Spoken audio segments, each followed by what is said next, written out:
এরপর প্রশ্ন হলো, আপনাকে আমার পক্ষ থেকে সালাম জানাই। আমি অনেক গোপনে গুনাহ করি।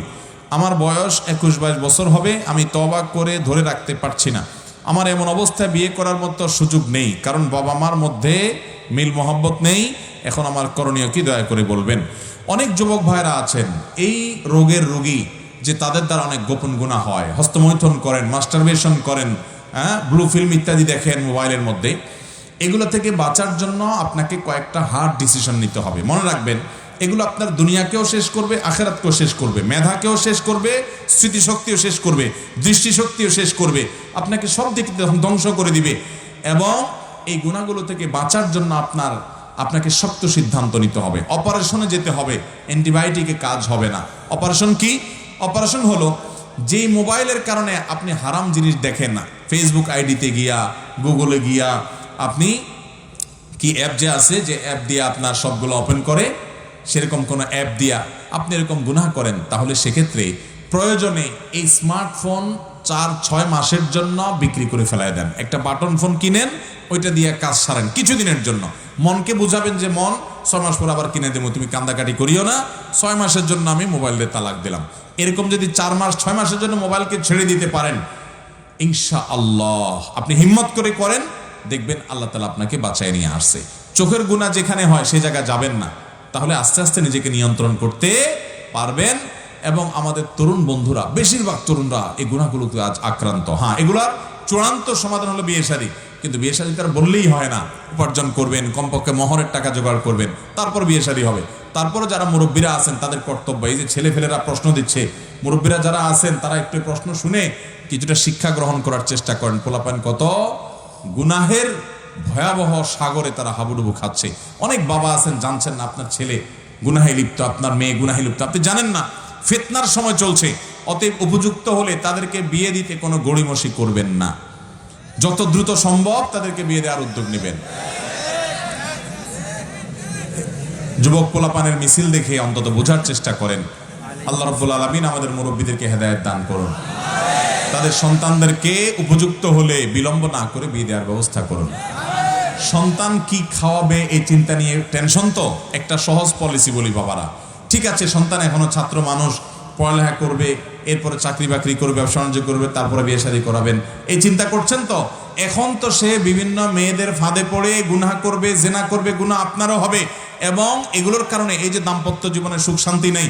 14টা তালাক প্রতিদিন হলে, 14টা বিয়ে প্রতিদিন হলে 10টা করে তালাক হয়। কেন হয়? এর অন্যতম কারণ হলো ডানে বামে যখন হারাম সম্পর্কে লিপ্ত হয়, দাম্পত্য পবিত্র জীবনে আল্লাহ তাআলা তখন সুখ শান্তিকে হারাম করে দেন।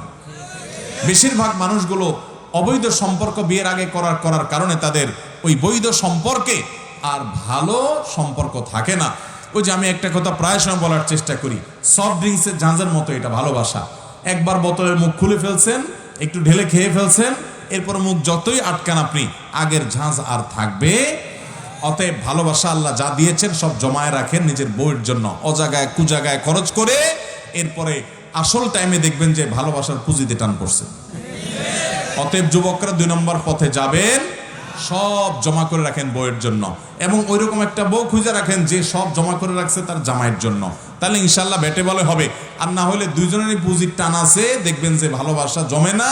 কদিন পরে একজনের ক্যাবলা একদিকে, আরেকজনের ক্যাবলা আরেকদিকে।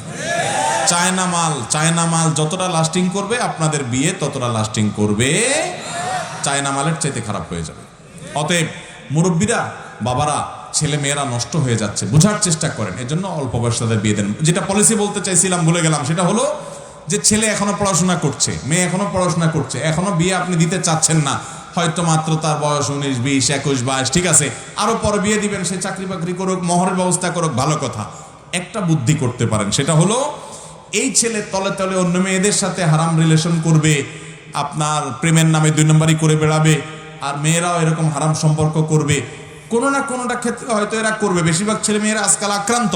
তো বাঁচাবার জন্য বুদ্ধি হলো, একটা ভালো মেয়ে আপনার ছেলের জন্য খুঁজে, দিনদার, আপনার ছেলের জন্য যেভাবে চাচ্ছেন সেরকম একটা মেয়ে ব্যবস্থা করে, ওই মেয়ের বাপরে ফুসলায়া যদি তাদের বিয়ের বয়স হয়, উপযুক্ত হয়, অন্তত বিয়েটা একজন হুজুরকে দিয়ে পড়ায় নেন যে আগদ হয়ে গেল, কিন্তু দুইজন দুইজনের জায়গায় থাকবে, ছেলের ছেলের বাড়িতে, মেয়ের মেয়ের বাড়িতে, যেটাকে আমার দেশে বলে আগদ হয়ে থাকে। উঠা উঠি কি বলে এটাকে আপনাদের এলাকায়? উঠায় নিয়ে আসারে কি বলে? উঠায় আনা। এই উঠায় আনা ঠিক আছে, 5 বছর 3 বছর 4 বছর পরে ছেলে চাকরি করলে তখন হবে, তার আগে বিয়েটা হয়ে থাকুক। তাহলে এরা মেসেজ আদান প্রদান করবে, এরা যোগাযোগ করবে, কথাবার্তা বলবে, সেগুলা ওই অজাগা না করে জায়গা মতো হবে। তাহলে পোলাপান এমনি আকাম কুকাম করার চাইতে সে তার বৈধ স্ত্রীর সাথে সম্পর্ক রাখলো। তবে হ্যাঁ, স্বামী স্ত্রী সুলভ তারা একসাথে থাকা, উঠায় আনা, সেটা আপনারা তাদের যখন উপার্জন হবে সেটা করলেন। কমপক্ষে এতটুকু যদি করেন তাহলে পোলাপান অন্তত হারাম থেকে বেঁচে যাবে।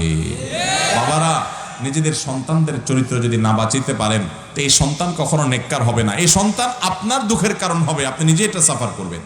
বিদায় সন্তানের চরিত্র বাঁচানোর চেষ্টা করবো তো আমরা ইনশাআল্লাহ। আল্লাহ আমাদের মুরব্বীদেরকে তৌফিক দান করুন। আর এই লম্বা লম্বা ঠিক ঠিক বলনেওয়ালা আর জোরে জোরে আমিনের এই মিছিল করনেওয়ালা যুবকদেরকে বলবো, কামাই রোজগার শুরু করে দেন। কামাই রোজগার শুরু করেন, তাহলে বাপ মাকে বিয়ের কথা বলতে সুবিধা হবে। কামাই রোজগার করে এরপর ইমাম সাহেবকে আদিয়া তোফা দিয়া চাইনিজ টাইনিজ খাওয়ায় বলবা, ফুসলা ফাসলায় বলবেন আমার আব্বাকে বোঝানোর দায়িত্ব আপনার। আল্লাহ তাআলা আমাদের সবাইকে হেদায়েত দান করুন। বিলম্বে বিবাহ বহু ফিতনার কারণ।